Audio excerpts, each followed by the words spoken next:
Hari ini kita akan belajar kembali kebenaran firman Tuhan.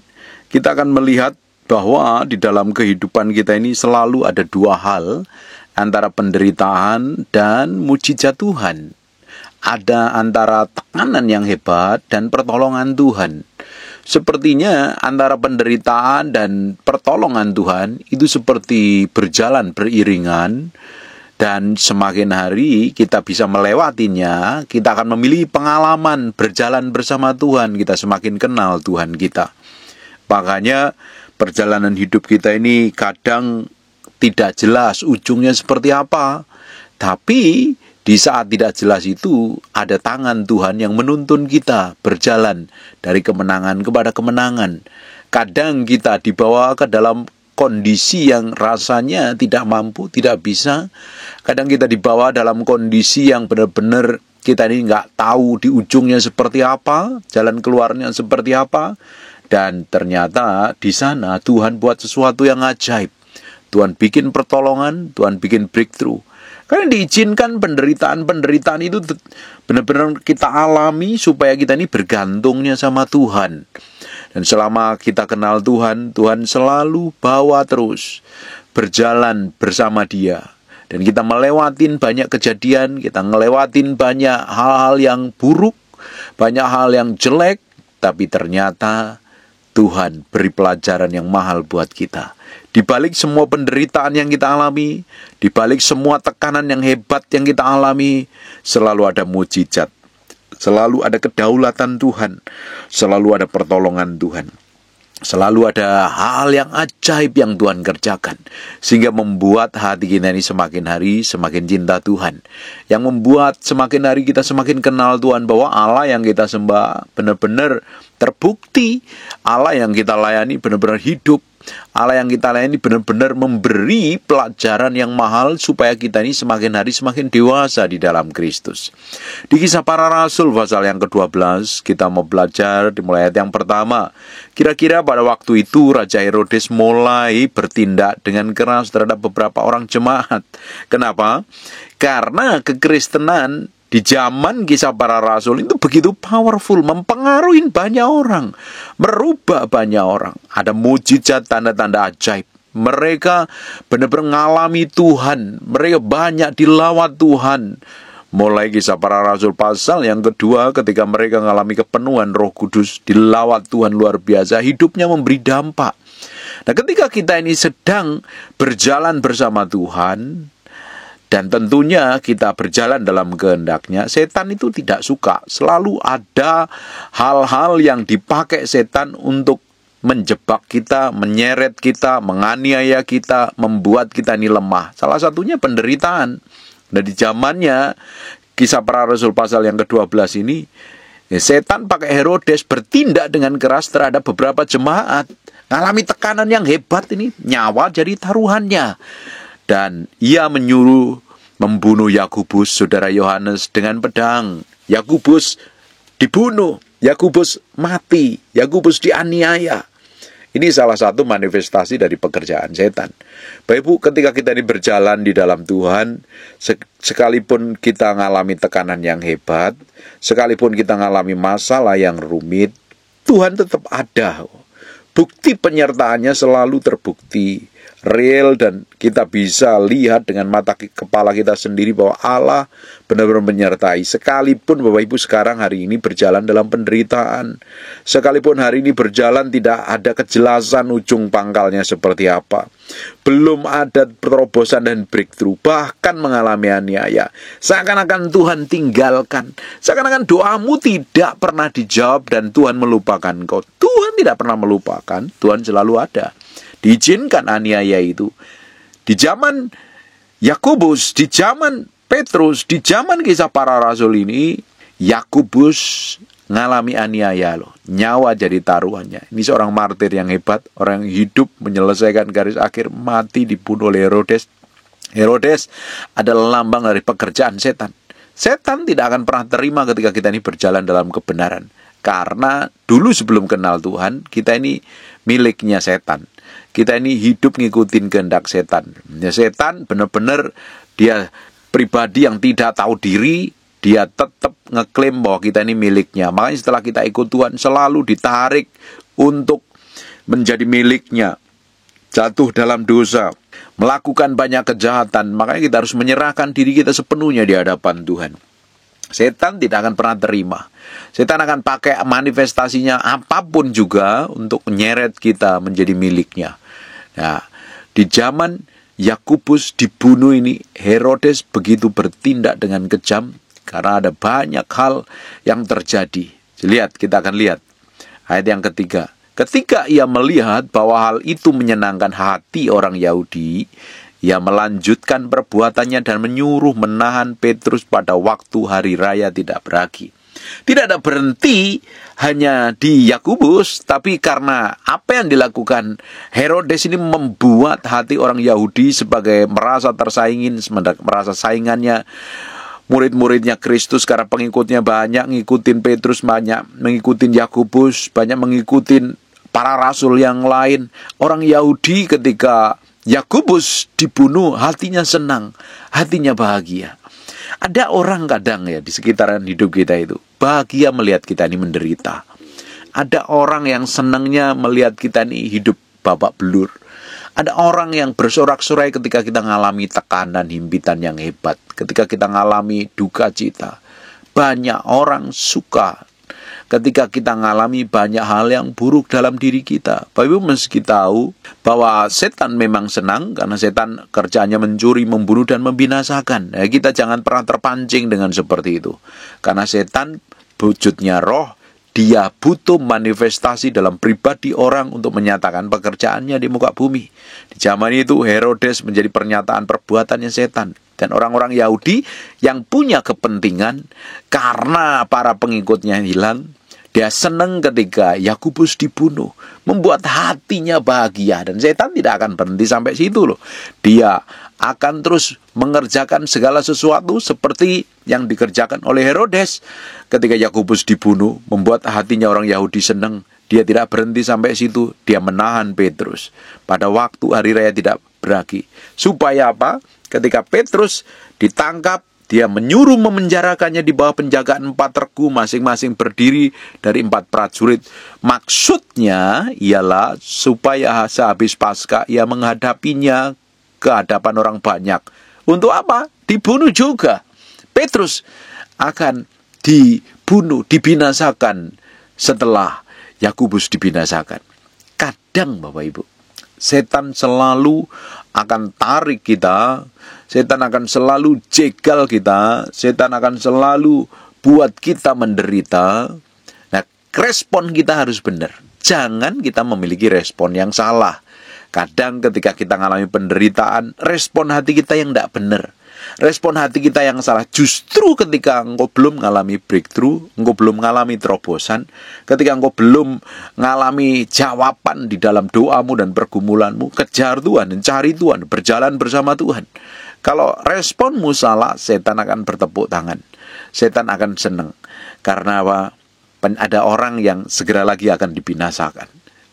Setan selalu akan membuat kehidupan kita ini hancur dan babak belur. Bapak Ibu, selama engkau berjalan bersama Kristus, selama engkau hidup benar di hadapan Tuhan, hatimu berserah penuh di hadapan Tuhan, Tuhan tidak pernah tinggalkan kau. Kalau kita ini berjalan di tracknya Tuhan, memang selalu ada halangan, selalu ada rintangan, selalu ada pencobaan, selalu ada godaan. Tapi Tuhan akan bawa hidup kita berjalan dari kemenangan satu pada kemenangan yang lain. Tuhan akan buat hidup kita mengalami sesuatu yang ilahi. Tuhan akan buat hidup kita benar-benar melihat mujizatnya selama kita tetap mencintai Tuhan dan mengasihi Tuhan. Bapak Ibu mesti sadar, setan pekerjaan adalah mencuri, membunuh, dan membinasakan, membuat hidup kita akan babak belur, membuat kehidupan kita kacau, membuat hidup kita berantakan. Tetapi Tuhan akan bawa hidup kita mengalami banyak hal yang ajaib dan dahsyat. Perhatikan di ayat yang kelimanya, demikianlah Petrus ditahan di dalam penjara tempat jemaat tetapi jemaat dengan tekun mendoakannya.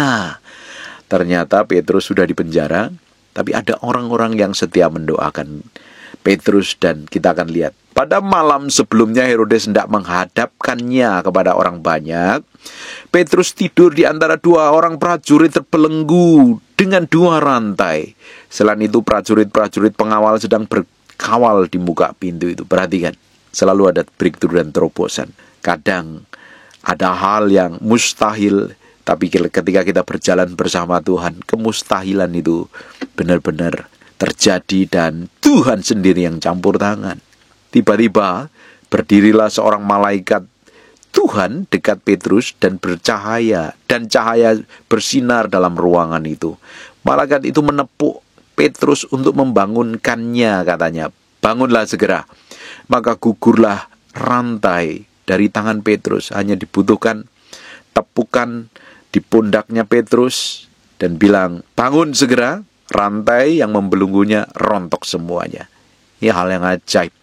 Tuhan akan buat mujizat, Tuhan akan buat pertolongan itu semudah kita membalikkan telapak tangan.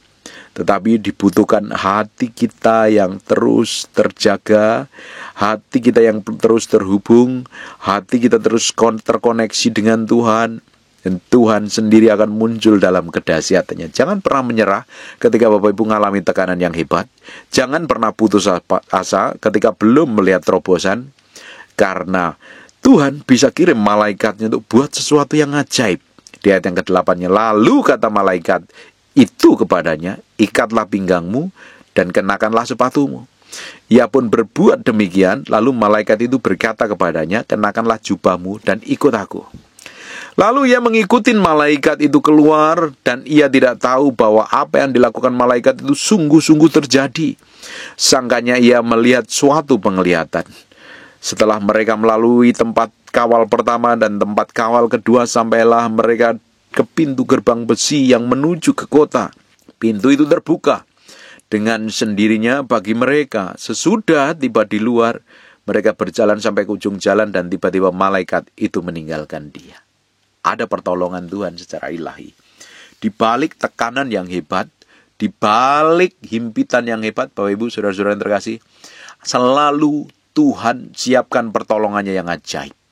Selama hati kita ini mencintai Tuhan dan mengasihi Tuhan, bergantung sepenuhnya kepada Tuhan, berserah penuh sama Tuhan, Tuhan akan selalu bikin breakthrough dan terobosan.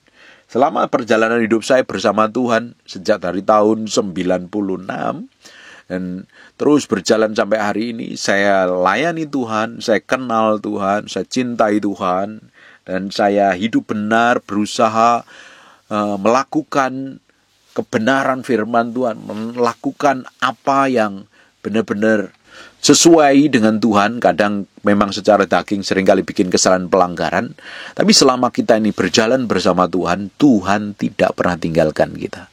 Tuhan bikin breakthrough, Tuhan bikin terobosan, Tuhan bikin mujizat, Tuhan pelihara saya, Tuhan cukupin saya.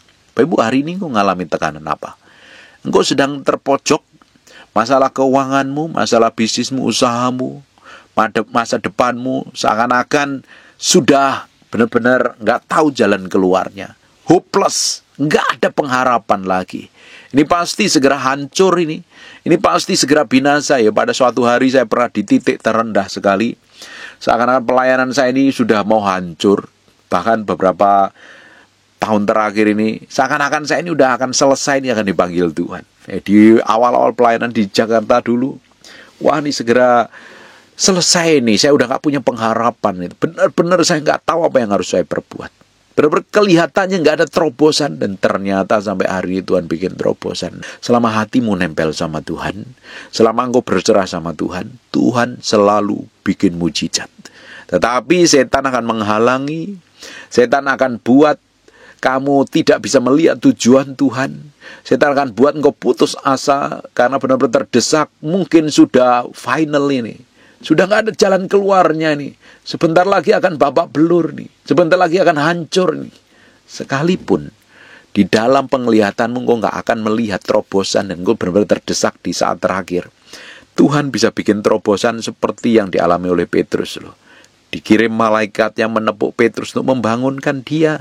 Bangun segera. Gugur rantai yang itu dari tangannya Petrus. Ikatannya lepas. tekanannya hilang.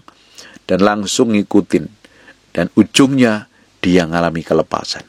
Dibutuhkan hanya sekejap pertolongan Tuhan itu. Tapi untuk merubah hati kita dibutuhkan bertahun-tahun. Apalagi orang yang bimbang, ragu, masih pakai caramu sendiri. Alkitab katakan terkutuklah orang yang mengandalkan kekuatannya sendiri. Masih coba cari pertolonganmu sendiri. Sampai kamu bingung, sampai kamu kacau, sampai kamu stres, sampai gak bisa tidur dibanding kekuatan yang rugi kamu sendiri. Padahal kita berjalan bersama Tuhan itu menyerah diri sepenuhnya di hadapan Tuhan. Memberi diri sepenuhnya di hadapan Tuhan. Mendedikasikan diri sepenuhnya di hadapan Tuhan. Berjalan dalam ketetapannya. Berjalan setiap hari. Sekalipun belum ada terobosan. Sekalipun belum ada sesuatu yang ajaib terjadi. Tapi ketika kita berjalan bersama Tuhan, di ujungnya akan bikin breakthrough dan terobosan. Allah selalu membuat terobosan yang ajaib. Terbukti selama saya melayani Tuhan, Tuhan selalu cukupin kebutuhan saya. Tuhan selalu pelihara saya. Tuhan selalu angkat saya. Tuhan selalu bawa naik dari level satu pada level yang lain. Tuhan selalu bawa saya terkoneksi dengan orang-orang yang luar biasa. Dan saya berdoa, Bapak Ibu, hal yang sama terjadi dalam hidupmu. Kalau kamu hari ini belum melihat terobosan, bukan berarti sudah selesai dengan hidupmu. Tuhan belum selesai. Kalau Bapak Ibu hari ini masih bisa bernafas, hari ini masih bisa menikmati makanan, bisa tidur dengan nyenyak, Tuhan itu pelihara.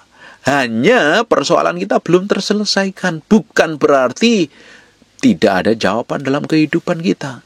Tuhan selalu bikin terobosan. Tuhan selalu bikin breakthrough. Tuhan selalu tidak pernah tinggalkan kita. Dia Allah yang setia. Dia akan tolong kita. Kalau dulu sebelum kita kenal Tuhan saja dia rela mati di kayu salib.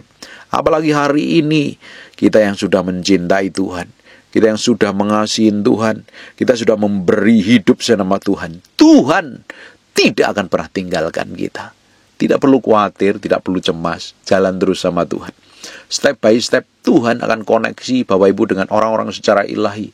Tuhan akan bikin terobosan, Tuhan akan bikin breakthrough, Tuhan akan buat sesuatu yang ajaib dalam hidupmu. Dia akan menyelesaikan segala sesuatu dalam hidup dalam keajaiban, dalam kedahsyatannya. Dia Allah yang tidak pernah berubah, dahulu kekal sampai selama-lamanya. Dia akan memimpin hidupmu berjalan dari kemuliaan satu pada kemuliaan yang lain. Hari ini kelihatannya tidak ada pengharapan. Suatu hari saya sampai hari ini memuridkan seorang. Dulu waktu ngadepin masalah yang berat, dia pingin mati rasanya.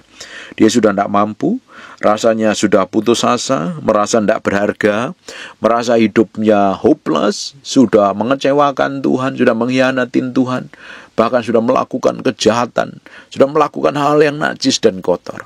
Suatu hari ketemu saya dan saya bilang, ada masa depan. Dia tidak percaya waktu itu. Nggak mungkin lah aku ini siapa. Tapi bilang ada masa depan dalam hidupmu selama kamu memutuskan untuk berjalan bersama Tuhan. Memang tidak mudah, terseok-seok. Rasanya mengalami penderitaan yang berat. Rasanya setan tarik terus untuk hidup di masa kekelaman. Hidup dalam dosa, hidup dalam kehancuran. Tapi Bapak Ibu bisa lihat keajaiban Tuhan terjadi. Dia Allah yang tidak pernah berubah. Dia Allah yang punya masa depan. Dan ternyata hidupnya dipakai jadi berkat bagi banyak orang. Perjalanan kehidupan kita bersama Tuhan memang tidak akan mudah. Masa lalu akan selalu menghantui. Masa lalu, trauma, kejadian buruk akan menjadi senjatanya setan untuk tarik kita. Akan teringat terus. Akan merasa hidup tidak ada pengharapan. Tapi Bapak Ibu bisa melihat Tuhan dari dahulu kekal sampai selama-lamanya tidak pernah berubah. Dia punya masa depan. Dia menyediakan yang terbaik. Dia Allah yang tidak pernah meninggalkan kita. Bapak Ibu, Petrus pernah di masa-masa tidak ada pengharapan karena sebentar lagi dia akan menyusul Yakobus untuk dibunuh. Tapi ternyata Tuhan belum selesai dengan hidupnya Petrus. Kalau Bapak Ibu hari ini engkau masih hidup sehat, tidak kekurangan satu apapun, Tuhan belum selesai dengan hidupmu. Tuhan masih mau bikin mujizat. Tuhan masih mau pakai hidupmu jadi berkat bagi banyak orang. Dia dengan caranya yang ajaib akan bikin terobosan. Di ayat yang ke-11-nya, dan setelah sadar akan dirinya, Petrus berkata, sekarang tahulah aku benar bahwa Tuhan telah menyuruh malaikatnya dan menyelamatkan aku dari tangan Herodes dan dari segala sesuatu yang diharapkan oleh orang Yahudi. Dan setelah berpikir sebentar, pergilah ia ke rumah Maria ibunya, Yohanes, yang disebut juga Markus. Di situ banyak orang berkumpul dan berdoa. Dan ketika ia mengetuk pintu gerbang, datanglah seorang hamba perempuan bernama Rode untuk mengetahui siapa yang mengetuk itu. Ia terus mengenal suara Petrus, tetapi karena girangnya ia tidak membuka pintu gerbang itu, karena segera masuk ke dalam untuk memberitahukannya bahwa Petrus ada di depan pintu gerbang. Ada orang-orang, Bapak Ibu, yang kelihatannya, Bapak Ibu, hari ini engkau sendirian, tapi dikirim orang-orang tertentu secara ilahi tetap mendukung, mendoakan. Apalagi ada mentor, guru, gembala, hamba Tuhan yang mendoakan kamu. Mereka akan setia mendoakan sampai engkau mengalami terobosan. Engkau tidak sendirian. Tuhan kirim, Tuhan koneksi Bapak Ibu dengan orang-orang yang secara ilahi yang mendukungmu, menopangmu. Engkau tidak mengalami kesendirian, merasa merana sendiri. Makanya Bapak Ibu, kalau engkau sendirian perlu dimuridkan, perlu dimentorin, belajar terus, hidup benar di hadapan Tuhan. Hidup takut akan Tuhan, hidup bertumbuh di dalam Kristus, semakin kenal Tuhan. Dan ada orang-orang yang di sekitarmu yang mendoakan. Apa yang saya alami hari ini, saya jadi hamba Tuhan bukan karena kebetulan juga, karena ada orang yang berdoa buat saya. Terutama ibu saya yang berdoa sejak saya muda. Karena saya ini nakal sekali, hidup saya ini liar, orang Jawa sebutnya mursal, bejat, nakal, kasar dan lain sebagainya. Keras hidup saya. Kalau nggak ada yang mendoakan, mungkin saya udah binasa. Ada kakak saya yang Mbak Tuhan, saya itu didoakan dari sejak muda. Waktu saya masih SMA mungkin, saya itu didoakan terus. Dan ternyata sampai hari ini ya, jadilah seperti yang Tuhan kehendaki dalam hidup saya hari ini. Tuhan hari ini pakai saya jadi hamba Tuhan. Dan selalu ada orang-orang yang dikirim di sekitaran hidup kita untuk menjadi pendoa, untuk menjadi berkat, mendukung apa yang kita kerjakan dan lakukan supaya hidup kita ini berjalan dalam ketetapan ilahi, hidup dalam kebenaran. Dan Petrus pun ternyata tidak sendiri, banyak murid-murid yang lain. Mereka berdoa, mendukung dalam doa. Bapak Ibu, engkau tidak berjalan sendiri, ada orang-orang yang dipakai Tuhan di sekitarmu yang akan dipakai Tuhan untuk menolong, buka jalan, bikin breakthrough dan lain sebagainya. Caranya Tuhan selalu pakai orang-orang di sekitar kita untuk menopang kita. Kalau engkau belum mengalami breakthrough dan terobosan, bisa saja Tuhan pakai orang di sekitarmu yang akan menolong hidupmu, yang akan buka jalan dalam hidupmu. Makanya bagian kita ini membangun hubungan yang baik dengan orang-orang di sekitar kita. Karena orang-orang di sekitar kita yang dipakai Tuhan, yang kita harus peka untuk melihatnya. Sekarang kita akan lihat di ayat yang ke-16. Tetapi Petrus terus-menerus mengetuk ketika mereka membuka pintu dan melihat dia. Mereka tercengang-cengang, tetapi Petrus memberi isyarat dengan tangannya supaya mereka diam, lalu menceritakan bagaimana Tuhan menuntunnya keluar dari penjara. Beritahukanlah ini kepada Yakobus dan saudara-saudara kita, lalu keluar dan pergi ke tempat lain. Pada keesokan harinya gemparlah prajurit-prajurit itu. Mereka bertanya-tanya apa yang telah terjadi dengan Petrus. Herodes menyuruh mencari Petrus, tetapi ia tidak ditemukan. Lalu Herodes menyuruh memeriksa pengawal-pengawal itu dan membunuh mereka. Kemudian berangkat dari Yudea ke Kaisarea dan tinggal di situ. Hal yang ajaib terjadi loh Bapak. Di saat terdesak, Tuhan tolong. Tuhan buat mujizat. Tuhan bikin breakthrough dan terobosan.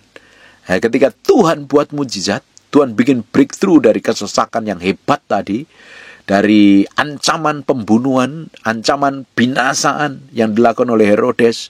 Dia taruh di penjara yang paling banyak pengawalnya, diikat dengan rantai dan tinggal tunggu waktu saja, waktu dia dieksekusi, dan Tuhan bikin terobosan. Setelah Petrus dilepaskan, ngalami terobosan, mujizat yang ajaib, akhirnya dia memberi kesaksian. Di balik semua penderitaan yang kita alami, di balik semua tekanan yang kita alami, Tuhan memberikan pelajaran yang mahal, dan Tuhan membuat kita memiliki pengalaman pribadi, dan di ujung nama Tuhan yang dipermuliakan. Nama Yesus yang ditinggikan.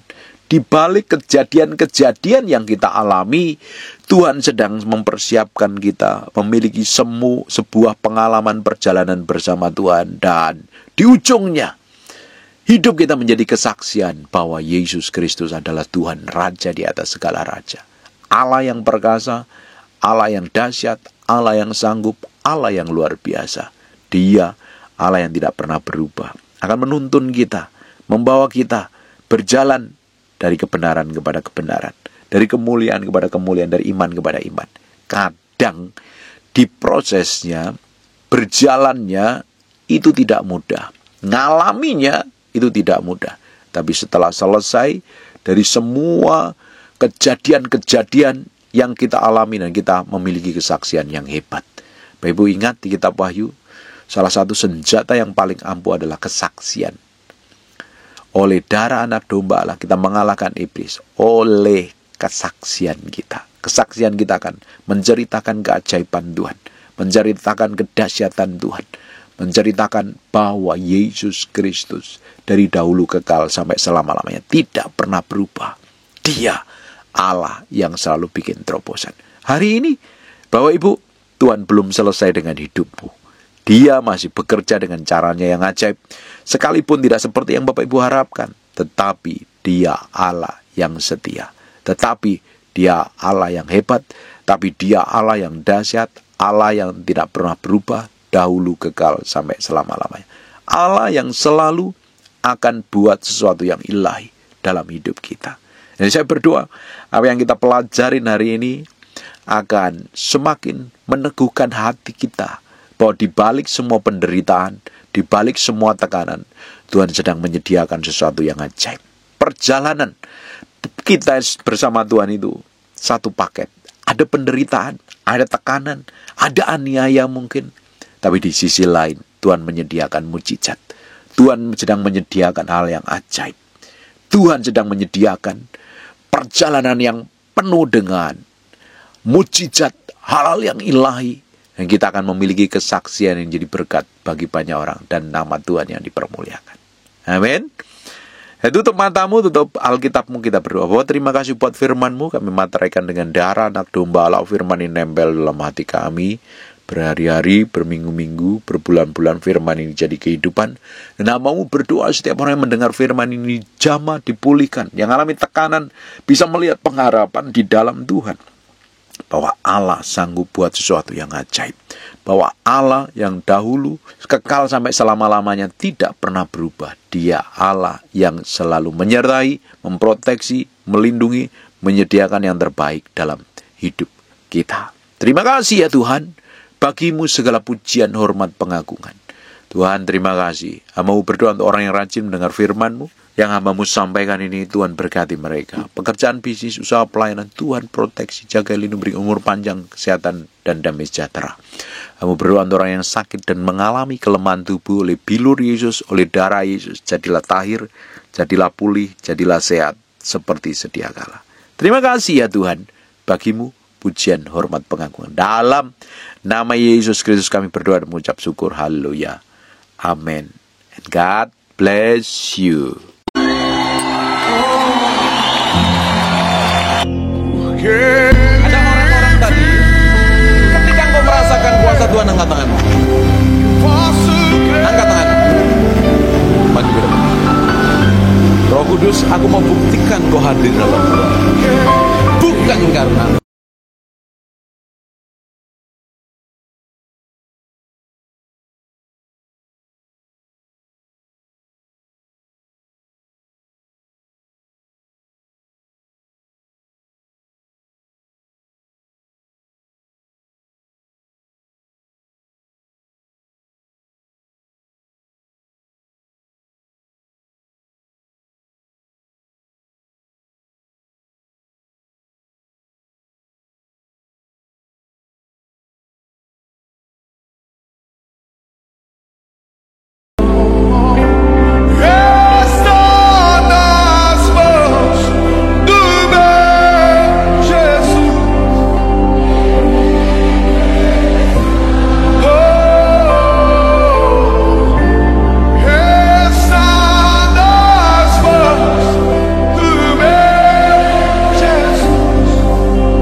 Receive in the name. Receive in the name.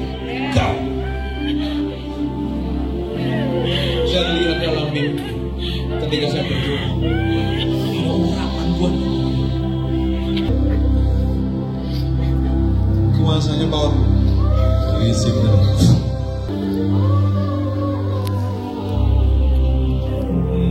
Jesus name. Receive the name. Down. Jesus. Masih nggak tahan dengan hadirat Tuhan ya? Ya, masih nggak tahan dengan hadirat Tuhan. Kuasa Jesus name semakin mengalir Jesus name. Biarin.